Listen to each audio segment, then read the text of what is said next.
na ng lipad Ganyan talaga pag maere. Ayaw nang yumuko kapag nakitang hindi pwede.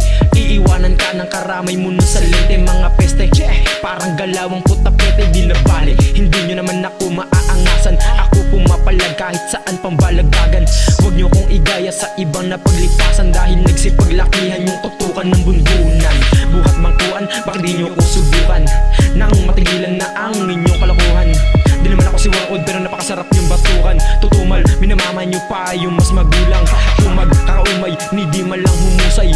Puro payabangan ang dating ninyo sa buhay. Ako pang ngiti-ngiti kahit na di nakatalang tunay. Pero ang totoo na sa akda ko na ang talang buhay. Ito na ang patunay, lalabas tunay ko na kulay. Dami na kasing nagsisitaasan ng mga kilay. Di na baling kumukay na malalim para lang maging mahusay. Dahil kayo din naman mismo lulubog sa sarili yung hinukay. Matamanong ituring kaya ko di makipagsabayan.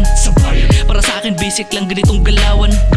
Yung mga nauna takot na mapag-iwanan. Inakala nilang walang alam pero busog sa kaalaman. Madami na rin sa akin ang gusto namang ani. Kaso di sila aabot kasi nga walang dating. Malabo na mapataob kahit pabalik-balik na rin. Dahil di nyo na to kaya napanisin. Kahit na anong gawin ang ihilig yung mga apak ng iba. Kayo din naman yung mga nagmumuka na paa. Halos din na mabilang kung sino tunay sa kanila. Kaliwat kanan na ang mga mapanghusgang mata.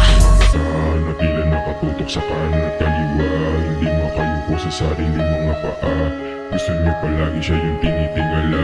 Di ba kakaiba? Kasi kami ang alas, paglubi niya ay likas. Mga kilay nagsitaas nung napakawala kami ng lakas. Diba sinabi ko nang wag na wag niyong ismulin. Kung ayaw niyong malamangan at ikaw ang daigin. May nakapunla na ako't meron pa akong itatanim. Sasamahan ko ng tiyaga hanggang sa may anihin. Maligaw mo sa kagubatan, handa kahit na mapalaban. Dahil ako tong may badi buhok kaya wasa kang humarang. Kaya kung sino man pumigil ay mayayari. Wala makakapigil sa aming gigil, di gagarahe. Kahit makuha yung pangarap, di titigil sa paglagari. Hasaan gamit pangasa tong aking lagari. Iingay din namin pangalan, panggising sa mga tulog. Sa mga gantong bagsakan, boses namin magiging tunugot. Sa aming kadaang bagdi, mawawala pagiging matatag sa paggamit ng letra. Kakayahan sa iba, di makukumpara. Halimaw na nakakulong ay bawal ng